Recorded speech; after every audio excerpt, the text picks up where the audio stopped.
Hello, here we are back to the sequences and series. So the last section we talked about what were called arithmetic sequences, which are sequences in which each successive term can be obtained by adding a constant value, which we call the common difference, to the previous term.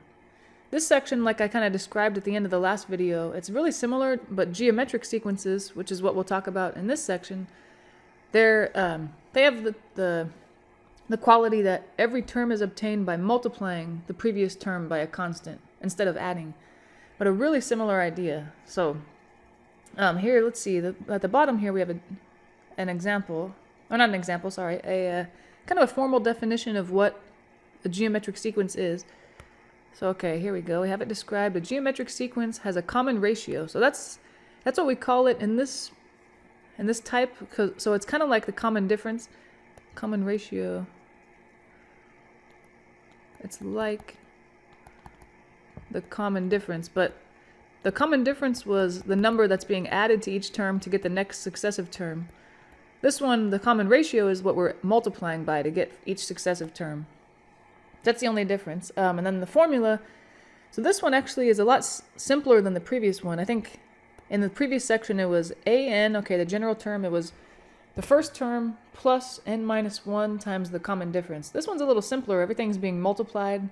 It's just a, which is the first term. That's what they describe down here. And then times r, which is the common ratio, to the power of n minus 1. And of course, n minus 1 is going to stay n minus 1 because you're wanting the general term, so n should be general. But yeah, let's maybe in this first objective here, let's see if we can just recognize if a sequence really is a geometric sequence or not. So let's see, we're given this sequence 6, negative 12, 24, negative 48, 96. Okay, so I'll just look from the first term to the second. Let's kind of think about what would you have to multiply by to get from one term to the next. So what is 6 being multiplied by to get the next term, negative 12. And then once you determine that, see if that's what's going on between all the terms. So it looks like 6 is being multiplied by negative 2 to get 12. Or sorry, negative 12. And then we'll see if that works for the rest of them, because it should be that every term is obtained by multiplying by the same number. So what if I take negative 12 and I multiply by negative 2? I do get 24, so far so good. Check. And then same thing with from 24 to negative 48. If I multiply by negative 2, I do get negative 48. And then negative 48 times negative 2 is 96. So this would be a yes. Or true, I guess. Sorry, true. That is a geometric sequence because every term is obtained by multiplying by that common ratio of negative 2. So they didn't ask for it, but just so we know, r, the common ratio, is negative 2 in this case. And let's see, what's the other... Oops, sorry. The other true or false question they're asking is this other sequence that goes 2, 6, 24, 120, and then etc., etc., is that an example of a geometric sequence? Okay, well, let's see. From the first term to the second term, to get from 2 to 6, you'd be multiplying by 3. But to get from 6 to 24, you're actually multiplying by 4. So already I can tell this is a false. It's not a geometric sequence. Because if it were, every single term would be obtained by taking the previous term and multiplying by the same common ratio. But here it looks like it's a different one. And I think from here to here, it looks like you're multiplying by 5. So it looks like you're not multiplying by the same number every time. You're multiplying by 3, 4, 5, probably 6, 7, 8, on and on. So that's probably some other kind of interesting sequence, but it's definitely not a geometric sequence. Because, again, the number you're multiplying by to get from one term to another would have to be exactly the same. So let's see, then the next objective is just to be able to, if they describe a geometric sequence, can I write out the first, I don't know, in this case 6 terms, but however many terms they want. Okay, it says, write out the first 6 terms of the geometric sequence with first term 12. So we already kind of have a head start. The first term is 12, we'll call it. And the common ratio is a half. So that means if I want 6 terms, okay, I want 2, 3, 4, 5, 6. So I just take the first term and I keep multiplying by a half to get the coming term. So I'm going to multiply by a half to get the next one. I'll multiply that by a half to get the next one, you know, on and on and on. Half, half, half. So let's see, if I do 12 times a half, that'll be 6. So multiplying by a half pretty much takes half of the number. Half of 12 is 6, and then again, half of 6 is 3. Half of 3, though, I could write 3 halves or 1.5. I guess it depends on the form in which they want the answers. Do they want fractions or decimals? I feel like they probably want fractions, though. I'd probably stick with that. And then if I multiply 3 halves by a half, if you want, you can kind of go off to the side and do that. 3 halves times a half. That would just kind of double the denominator. Now it's 3/4. And then we want to do it one more time because they wanted 6 terms. So I'm going to multiply 3/4 by a half, and that'll double the denominator again. Now it's 3/8. So it looks like those are our first 6 terms. 12, 6, 3, 3 halves, 3/4, 3/8. And it would go on like that. Every time your denominator would double. So let's try the next one. Let's see. 2b. Write out the first 5 terms. Okay, that means we want a1, a2, a3, a4, a5. Of the geometric sequence whose first term is 5. Okay, so start out with that. And common ratio is 3. Okay, so that means I'm multiplying this first term, 5, by 3. Whatever I get, I'll multiply that by 3. And on and on and on, just multiplying by 3 over and over and over until you get as many terms as they ask for. So first they had a 5, and now I want to multiply that by 3. I'll get 15. 15 times 3 is 45. 45 times 3 is 135. And then 135 times 3 is 405. So as you can see, the geometric sequences, if your common ratio is a whole number like 2, 3, 4, on and on and on, then the terms get large pretty fast because it went from 5 to 405 in just 5 terms. So that's unlike with the arithmetic sequences. They grow pretty slowly. They only grow because you're adding the same number every time. But multiplying by the same number over and over can make it, obviously it can make the terms really large really fast. Let's see, then the next objective, they want us to use the formula for the general term of a geometric sequence. Okay, so that means I'm going to bring that back down. At the very top of this section, we had the formula for the general term above, just so we have it kind of sitting in front of us. It was an equals, they wrote just a, but I like to write a1, so I remember that means the first term, and then times r, which is the common ratio to the power of n minus 1.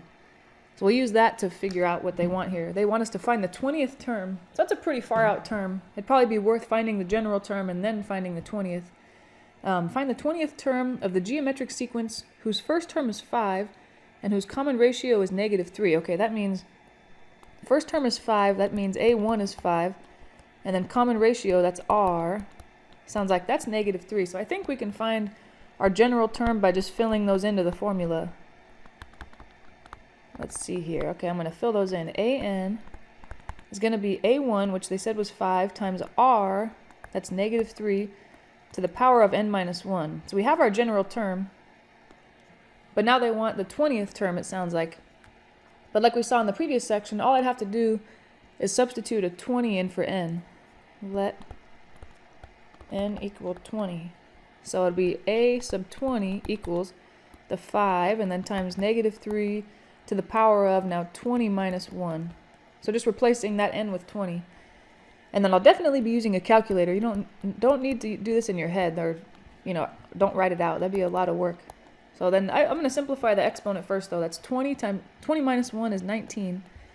And then just kind of to show my work, you definitely don't have to do this. You could just put this whole thing in your calculator. But just be sure that you're only raising -3 to the power. Whatever you get when you raise -3 to the 19th power, then you're going to multiply that by 5. Let's see, -3 to the 19th power is, oh lord, that's a big number. Why did I barely leave myself enough room? That was silly. I need to make this way bigger. -3 to the 19th power is let's see, the digits are 116226147. Holy shamoly. That's pretty serious. So yeah, this number we just wrote is -3 to the 19th power. And now my job is just to multiply that by 5, and that should be my answer. So a20, the 20th term is negative. The digits are 5811307335. That's a big number. Let's see, -5 billion and some change. Holy moly. This example just proves how quickly these geometric sequences can grow. because the first term was 5, that's not a big number, but the 20th term is in the billions, even though it's negative still. Whew, that's pretty serious. Let's try that again with this next one. They want us to write the general term of this geometric sequence, 3, 6, 12, 24, 48, etc., and then use the formula for the general term to find the 8th term. Okay, that sounds good. This looks like I'm going to use the formula again. The general term is a1, the first term, times r to the n minus 1. Okay, but a1, let's see, the first term would be 3, because that's just, you know, the first one listed. And then r, I just have to kind of figure it out on my own. R, how are you getting from one term to another? Well, from the first term to the second term, you're multiplying by 2. Because 3 times 2 is 6, of course. We're multiplying by 2. And then from there, I think that's what's happening, right? From 6 to 12, you're multiplying by 2, 12 to 24, and then on and on and on. So it looks like r is 2. So I'll fill that in my little formula there. So there's the general term. They wanted that. That was like, I guess that's like part A of this problem. They said, first find that, and then we'll use that to find the 8th term. So now I'm going to substitute an 8 for n. So it's 3 times 2 to the 8 minus 1. Let's see, that's 3 times 2 to the 7th power. Which, okay, I know I should probably know that, but what are you going to do? 3 times 128. So yeah, like I said, if you're using a calculator, remember that you're going to just raise the r to that power. Don't say, you know, I think a common mistake would be saying, oh, 3 times 2 to the 7th, that's the same as 6 to the 7th. Like, you multiply before you do the exponent. But that's not right. You have to do the exponent before you multiply, of course. That's kind of order of operations there. And then those multiply out to make 384. So kind of a two-parter. The first part of the answer would be this guy, because they wanted the general term. And then here's the 8th term. Yeah, so not too terrible. I think it's almost like a simpler version of the arithmetic sequences. And then objective 4, kind of just like with arithmetic sequences, remember we had a formula that said if you want to find the sum of the first n terms. So if I wanted to take an arithmetic sequence and I wanted to know what happens when I add up the first, 50 terms or whatever, what would I get? There was a little formula for that. This guy is very similar. Plus the sum of the first n terms. There's a little formula for it, and it's this guy down here. So of course, n is going to be specific, because if they say they want the first 20 terms, n is 20. And then a, again, is your first term. A, first term.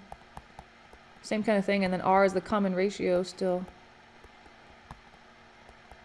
Alright, so let's try to put that into use. This first problem here, 4a, it says, find the first 9 numbers of the geometric sequence. Okay, the sum of the first.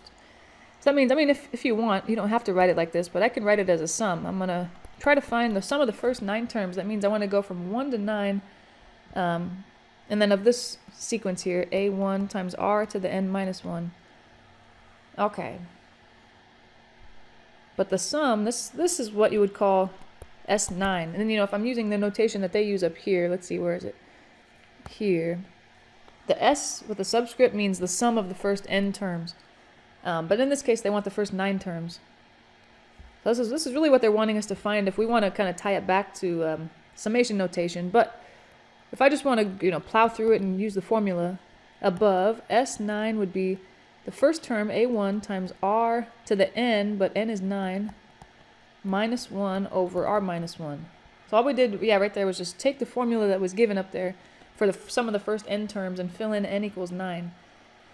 But now we can fill in a1 and r, and I think that'll give it to us. Let's see, S9 should be, the first term of the sequence, well, it's sitting up there. They told us the sequence was this, and here's a 2 for the first term, so I'm just going to fill that in there. The first term was 2. Okay, oh, you can't really see that, huh? The highlighting color is kind of dark. Or, sorry, too light. 2 times, okay, and then r, we'll fill that in both in the numerator and denominator. I have to kind of think about that. It looks like if I look at the sequence here, from 2 to negative 6, for example, to get from one to another, you multiply by negative 3. And then I think the same for the next, from negative 6 to 18, I'd multiply by negative 3. From 18 to negative 54, I'd multiply by negative 3. Same kind of thing over and over. So it looks like the common ratio r is negative 3.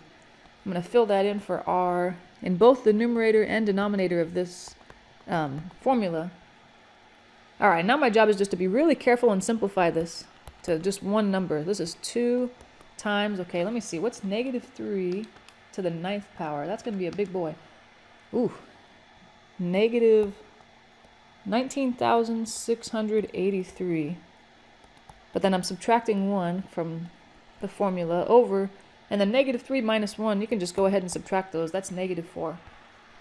All right. And if you want to, kind of make this go quickly, you can actually not only subtract those numbers that are in parentheses, but also reduce this 2 and this 4 a little bit. So the 2 in the numerator will cancel altogether just to leave a negative 2 on the bottom. And now I'm going to subtract the negative 19,683 and the 1. That'll give me negative 19,684. All right, and then my last step would be just divide those guys. And of course, it's a negative divided by a negative, so it's going to be a positive. Divided by 2, that'll give me 9,842. That's pretty serious. Okay, interesting. So if I look back at the sequence just for fun, if you were to find the first 9 terms of that sequence and add them all together, you'd get, that's a huge number. Especially considering that half of these numbers that are given are negative.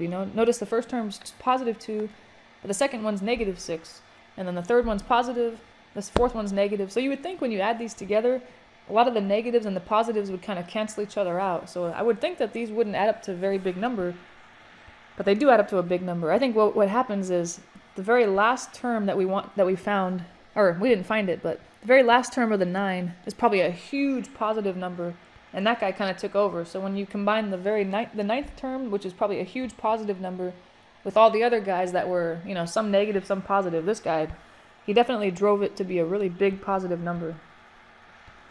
And now they want us to do the same thing here, but now they're putting it in summation notation. But this is the sum, let's see, the sum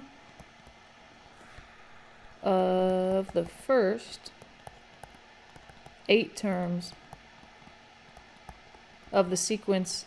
I mean, if you want to use n, you can use n, but if you want to use the same variable they're using, I'll use aj equals 2 times 3 to the j. Or, of course, you could write an equals 2 times 3 to the n.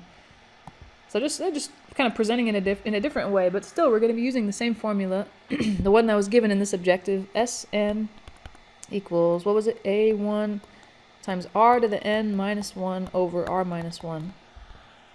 But first of all, I know that n is 8 because that's the number of terms I want, so I'll fill that in first. R to the 8 minus 1. Alright, and then I just have to think about what would r be and what would a1 be. So I guess the general term is given here.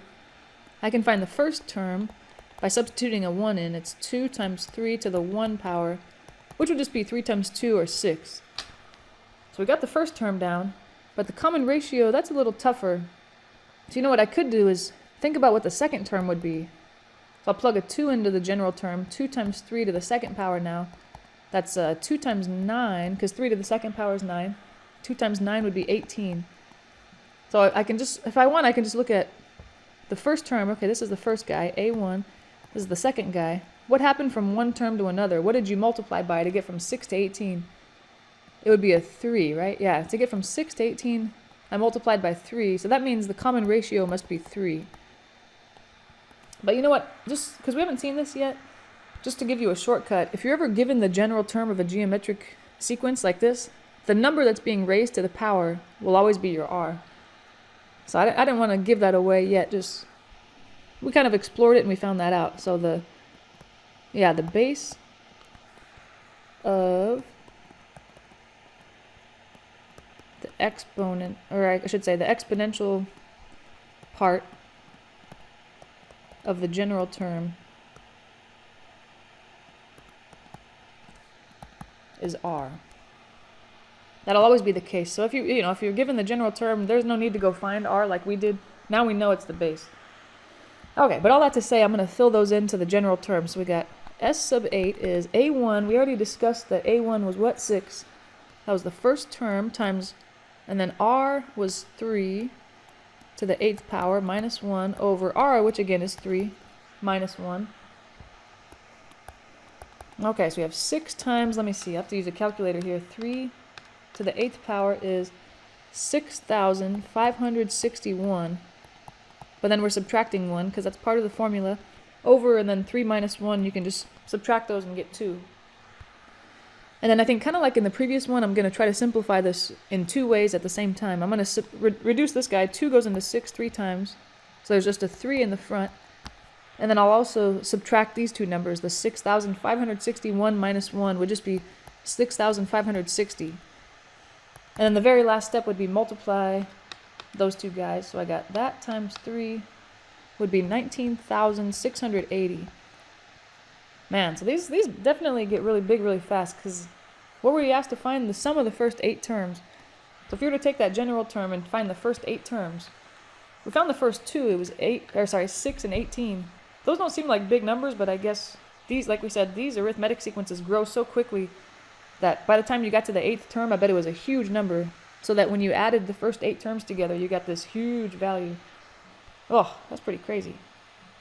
Okay, now it looks like we have an application. But we're probably going to be doing the same thing. And, it's in the same objective, so we're probably going to be using that sum formula. So I'm going to bring that down so I have it kind of sitting in front of me. Sn was the first term, a1 times r to the n minus 1 over r minus 1. Okay, a job pays a salary of $30,000 the first year. During the next 29 years, the salary increases by 6% each year. What is the total lifetime salary over a 30-year period? Well, that's interesting.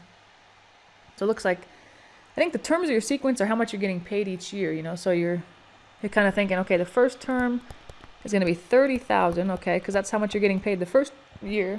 And then the second term, let's see, they said the next 29 years, the salary increases by 6% each year. It's okay. I have to think about this. How do you increase a number like 30,000 by 6%? Well, I would say what you're doing is adding 6% to 30,000. Add 6% to 30,000. But that means what you're actually doing is multiplying by actually not just 0.06, which is the decimal form of the percent, but it'd be 1.06%. And then if that sounds kind of weird, it's because what you're doing is you're taking 30,000 and you're adding 6% of 30,000. If that makes any sense. Yeah, because it's not like you're just getting, the next year you're not just getting paid 6% of 30,000, you're getting paid that base salary, the 30,000 plus 6% on top of that. So here it's kind of like I have 1, times 30,000. That's kind of the coefficient of 1, I guess you could say, plus 0.06 times 30,000. So I can combine these, kind of like I factor the 30,000 out, let's say. Both of these terms have a 30,000 in common, and then I'll add their coefficients, 1 and 0.06. So I guess it's like the 1 in front of the decimal, when I'm talking about this percentage here, 1.06. The 1 in front of the decimal represents the base salary that I'm definitely going to get paid 30,000. But then the 0.06 represents the increase, the raise I'm getting. So it's kind of weird, but it looks like the next one is going to be 1.06 times 30,000, and then the next one would be, 1.06 times whatever I got for the previous one. So I think mainly what I care about is that means the common ratio is 1.06. And we said the first term was 30,000. And that's really all we need to figure out the sum of the first 30 terms, which is what they want. So okay, now I should be able to fill it in. This is, actually I'm just going to go ahead and fill in n equals 30, because they want to know how much are you making over the 30 years that you're working at this company. So n would be 30, because that's what they said, huh? Over the 30-year period, okay, that means n equals 30. So let's fill at least the n in first. S sub 30 equals a1, we'll fill that in, r to the n, which is 30, minus 1 over r minus 1. Okay, looks good. Okay, but then the first term we said was 30,000. I'll fill that in. Times, okay, then r was 1.06. I'll fill that in to the 30th power. Minus 1 over, same thing, 1.06 for r, minus 1. So, okay, let's try to simplify this guy.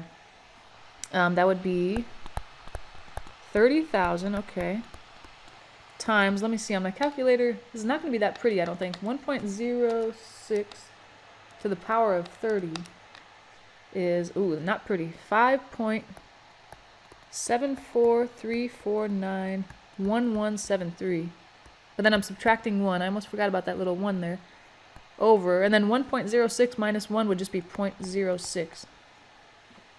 So, okay, I'm going to write one more step, and then I'm just going to use my calculator to finish it off. It's 30,000 times, let's see, what would that be? 5. Oh, wait, is that right? Yeah, 5 point blah, blah, blah, blah, minus 1 would be 4 point blah, blah, blah, blah.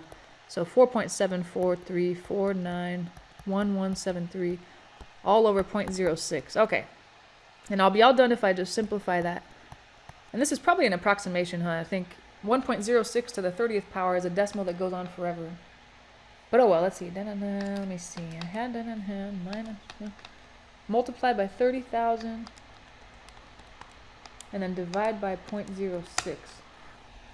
Let's see, we got the digits are 2371745.586. So it looks like over a 30-year period you're getting paid about $2 million and some change. That sounds pretty good, huh? Not too bad, especially when your starting salary was $30,000. I mean, that's pretty nice. But 30 years is a long time, so but you know, I might round this number to the nearest cent. Since this is a dollar amount, I don't really care about a fraction of a cent that much, so I'm going to make that 6, round the 8 up to a 9. Interesting. That's an interesting way to get paid, huh? I mean, no, it's kind of normal. All right, anyway. Now we're talking a little bit more about money in this example. So, okay, this objective is just kind of finding the value of an annuity, which I'm sure you've heard that word, especially in commercials and stuff. You know, they kind of keep it a mystery as to what it is, but whatever. So, okay, what does this problem say? At age 30, to save for retirement, you decide to deposit $100 at the end of each month into an IRA that pays, 9.5% compounded monthly. Find how much wait, this is kind of phrased really weird. Find how much will you have, I'm going to switch these words right here. What's going on here? It should be, find how much you will have. Okay, whatever. In the IRA when you retire at age 65 and find how much is interest. All right. And it looks like they give us this formula. This one, you know, you don't need to memorize this formula, or you don't really worry about it as far as exams go. This is just, I guess, you might see this in the homework, but that's about as far as it would go. You wouldn't see this anywhere else. This is kind of an example of where you might see this stuff. So, okay, what is it? Amount equals principal times, and then it's this really complicated guy. 1 plus r over n to the n minus 1 all over r over n. Oh, that's a complicated guy, but you know, the parts of it, all the variables are kind of represent the same things that they did in previous sections that we've seen.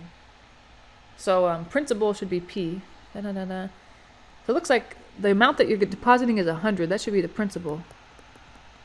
So we got that. I'm going to fill that in real quick here. 100 and then times 1 plus r is the rate. Let's see, where did they say the rate? 9.5%. Okay, so that means I want r to be a decimal though, so r should be 0.095. So I'll fill that in there. 1 plus 0.095. And that's in the numerator and denominator. So I'm just going to go ahead and throw those in both places. Okay. And then what about n? Because n occurs in 3 places in this formula. If you remember back in the where we studied finances and stuff, it was in the exponential chapter 5. Since it's compounded monthly, that means n would be 12, because n is how many times a year is something compounded. If it's quarterly, it'd be 4 times a year, so n would be 4. What else? And then, yearly, once a year, that would mean n is 1, and daily would be n equals 365, blah, blah, blah, blah. So this is what I have to calculate. So if you want, you can do it in stages, just to be safe. I might figure out what's in the parentheses there, just to be safe. I'm going to say, okay, 100 times, what's 0.095 divided by 12? So I'm kind of calculating, let's see, where am I? Calculating this first. So I have that on my calculator right now. It's about 0.0079, on and on. I'm going to add 1 to that. Okay, gotcha. And now I'm going to raise that to the 12th power. To the power of 12. Okay, and I'm just going to fill that in here. I don't know, I'm paranoid that if I put this whole thing in my calculator at once, I'm going to mess up. So that's 1.095 0.99247584. Oops, I didn't leave myself a whole lot of room. Okay, and then I think the denominator I'm gonna use my calculator to figure that out too. So we got 0.95 divided by 12. Let's see what's that. 0.095 divided by 12 would be, come on, 0.0079166667. All right, and then I think I can do the rest on my calculator. I'm going to take 100 multiplied by 1.09247584. Whatever I get there, I'm subtracting 1. Okay, I see it on my calculator. Now I'm going to divide by that denominator, 0.0079166667. Okay, looks like about 13758.91627 is what I'm looking at here. Okay. T. Wait, where's T? Uh-oh. Oh no. I think I missed a T in this freaking formula. Dang it. Sorry, you guys. T. There should be a T right here. This is NT. Ah, Lord. Sorry. Lordy. So I think I might have to do a little adjusting. This, I only saw an N in the formula over there, but there should be a T next to it. So let me see. Because, of course, T, it depends how long you've had the money in the account. So what'd they say? You're starting at age 30, and you're ending at age, 65. So let me see. From age 30 to age 65, T equals 35 years have passed. So I should have had a 35 in that exponent. I'm sorry. So it should not just be 12, it should be 12 times 35 in there. So that means that that's going to adjust this number that I've highlighted in yellow. Let's see here. So let me erase that real quick and then I'll adjust. The denominator should be the same because that's not affected by T. And then, but my answer will be affected. Sorry, you guys. Hello. Let me see. I'm going to go simplify what's in the highlighted area. Again, 0.095 divided by 12. Okay, gotcha. Add 1. But then now I'm raising that to not just the 12th power, but I'm raising that to the 12 times 35 power. So when I raise it to a power, I'm going to put that power in parentheses. So in my calculator, I'm going to go, what? I'm going to do blah, blah, blah, whatever that was, to the power of, and then I put parentheses, 12 times 35, just to be safe, just to show that that whole thing's in parentheses. So anyway, the highlighted thing that I got, the 1 plus 0.095 divided by 12, all to the power of 12 times 35, I got 27.43741505. Okay, so that's the highlighted thing, but then there's still, at the end, you're subtracting 1. Okay, and let's see how that affects things. Now I'll put this in my calculator. Sorry about that. 2743.741505 minus 1 divided by 0.007916667. Okay. So this should be the real answer. Now I'm getting, oops. Let me see, where's my pen here? There we go. That's about, the digits are 308556, and then decimal, I guess if you round to the nearest cent, it'd be 81. This looks like you took $100 and made $308,000. That's pretty serious. But look at that, that percentage, 9.5%. Good luck finding a percent like that. That would be nice. That's making me all excited, like, oh, I'm gonna go save some money. Yeah, right. If I found a 9.5% annuity, that'd be pretty sweet.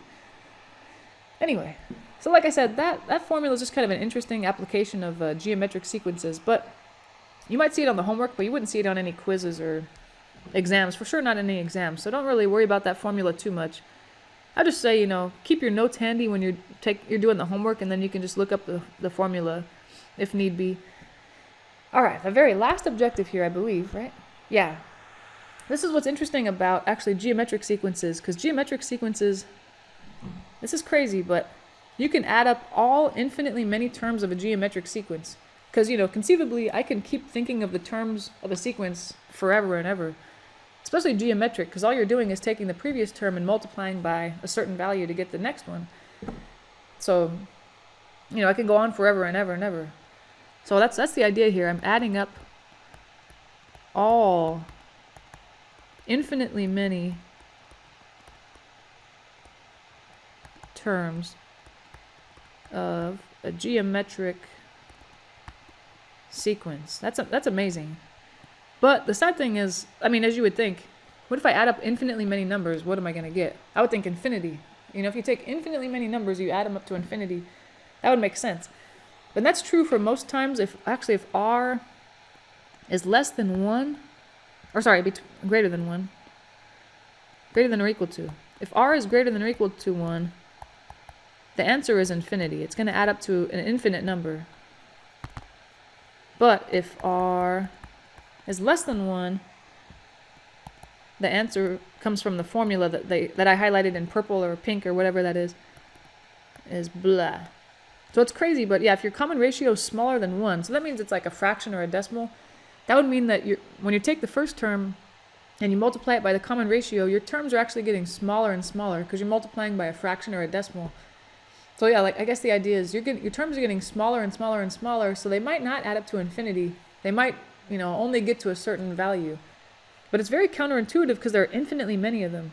So I mean, it's weird to think if I take infinitely many small numbers, I would still think I'd get infinity, but you actually get a finite value. It's kind of crazy. Yeah. But I think you'll talk more about it when you take calculus, and it'll kind of make more sense. This is definitely a really, really heavy calculus application here. This using the formula to find the infinite number of terms. You'll need that in calculus.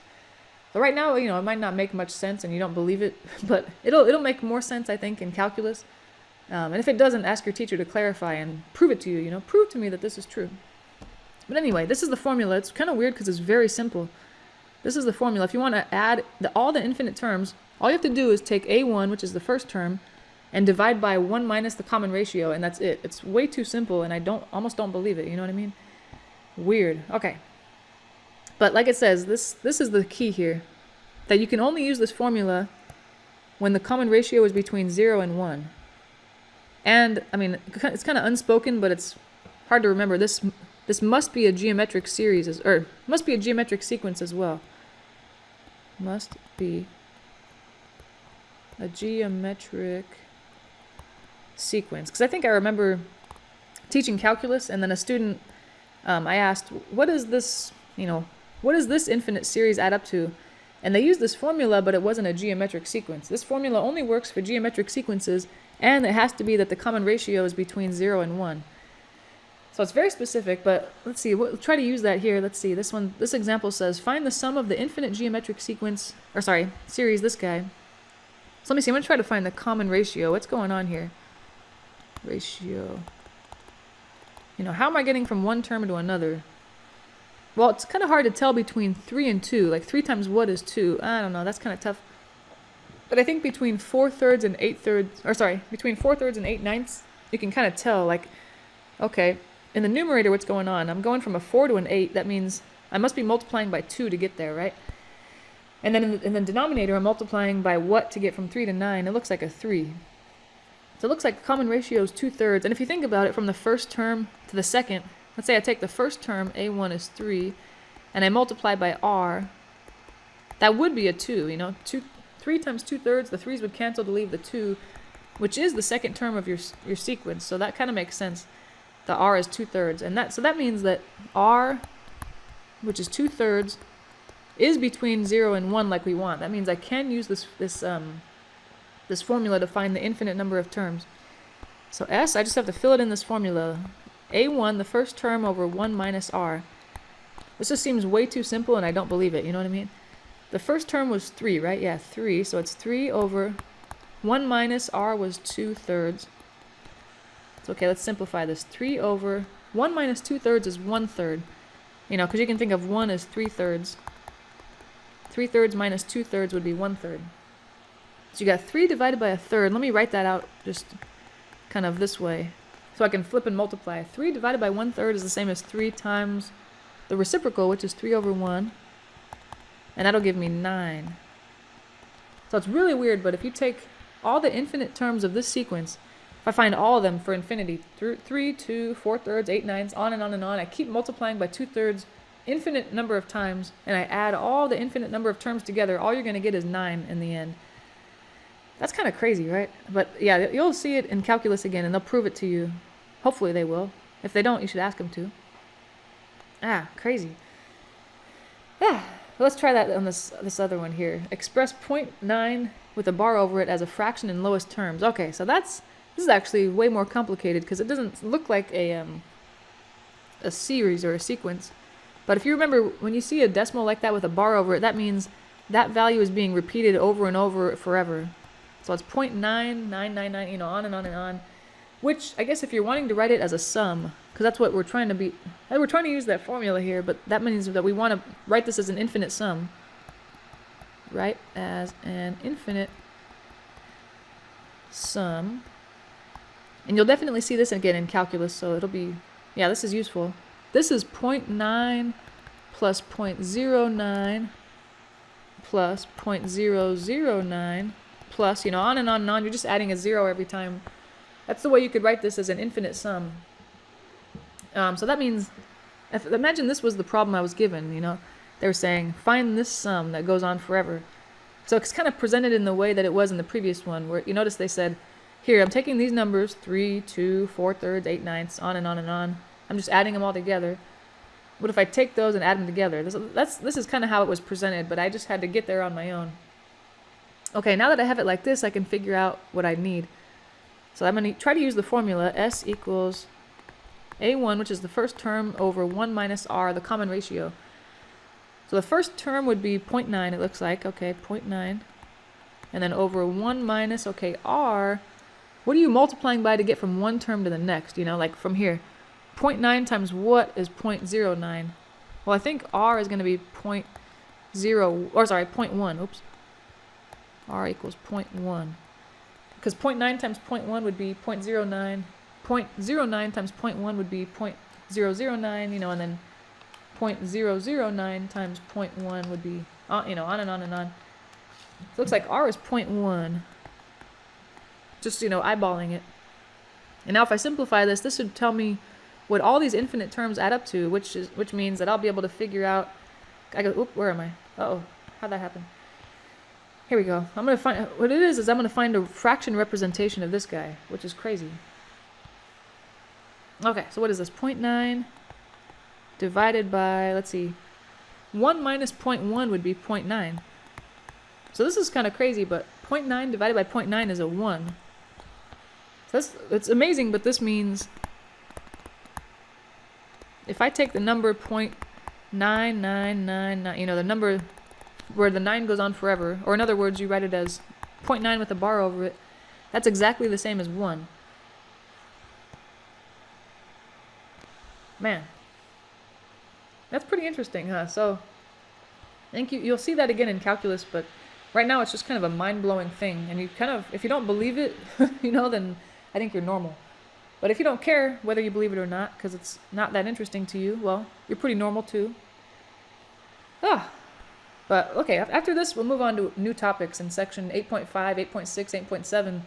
But that'll be it for us. We won't be talking about much else as far as sequences and series go, and you'll see them again in calculus. But they're pretty interesting, as you can see here. You're adding up infinitely many numbers and getting a finite value, which doesn't make a whole lot of sense. Oh well. But if you want to read more about it, ask me and I'll help you find more to read about, or you can Google it, infinite geometric series or something like that.